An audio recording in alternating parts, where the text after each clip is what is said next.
Le mariage à Smiadovo. Chaque histoire se termine par un mariage.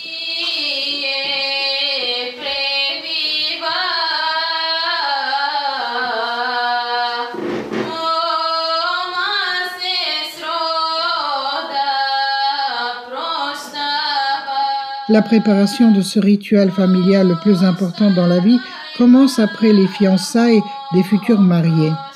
La couture d'une riche robe de taffetas pour la mariée, la préparation de la dot et des dons à offrir aux invités. Vendredi avant le grand événement, les représentants du couple vont faire le tour du village pour inviter les proches et les amis au mariage. Samedi, c'est le jour du médénic, la galette au miel, que la mère du jeune homme prépare en cachant à l'intérieur une aiguille. La jeune fille va la déchirer en morceaux de ses propres mains. Si on voit la pointe de l'aiguille, le premier enfant sera un garçon. Si on voit l'oreille de l'aiguille, ce sera une fille. Le mariage commence dimanche très tôt le matin par le rasage du futur marié, un adieu symbolique au célibat.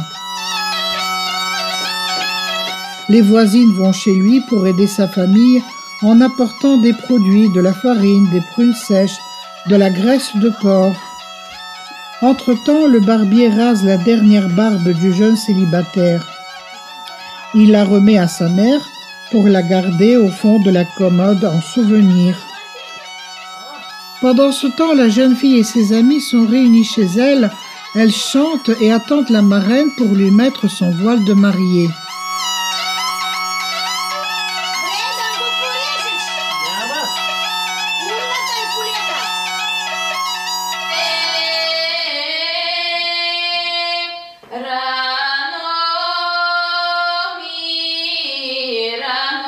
La marraine fait 3 tours autour de la future mariée en signe d'adieu au célibat. Les proches du jeune homme arrivent, ils donnent des pots de vin au gardien de la jeune fille pour pouvoir entrer chez elle et le futur marié se met à côté de sa bien-aimée. Une des jeunes filles apporte un miroir et fait 3 tours autour du couple pour lui montrer que les deux sont très beaux, qu'ils vont très bien ensemble, qu'ils sont nés l'un pour l'autre et sont déjà prêts à se marier.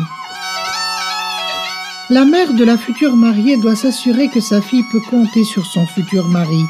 Elle lance une écharpe de toile blanche autour du cou du jeune homme et la tire vers soi pour voir s'il est assez fort pour résister et soutenir sa famille au moment difficile. Le père, lui, encercle la taille du jeune homme d'une tige de vigne en lui souhaitant que sa femme tourne autour de lui comme une vigne. Enfin, la mère apporte le harnais du métier à tisser et souhaite à la nouvelle famille de vivre autant d'années ensemble qu'il y a de fils dans le harnais. Le cortège va à l'église pour que les jeunes s'unissent devant Dieu. Puis vient le moment du rachat du coq et de la touffe de buis des amis de la mariée.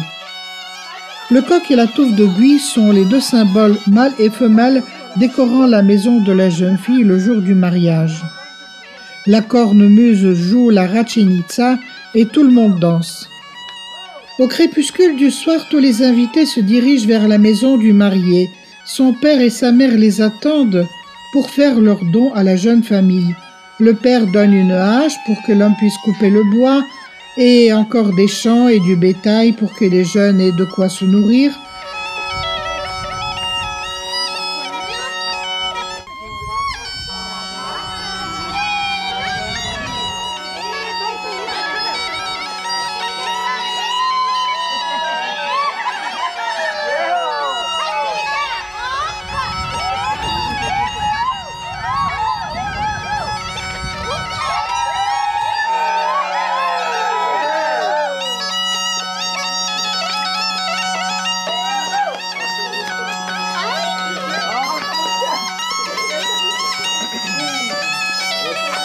La mère promet à sa belle-fille de lui donner un balai et une pelle pour tenir la maison propre.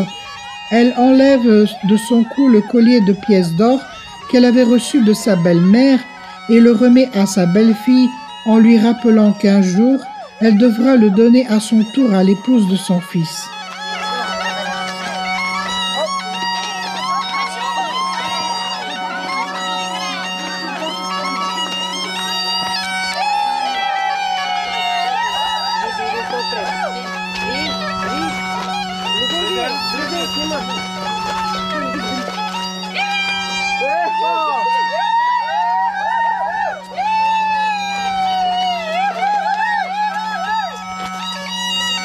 La fête continue jusqu'à l'aube, et en fait elle ne se termine par là, car ce sera le début d'une nouvelle histoire.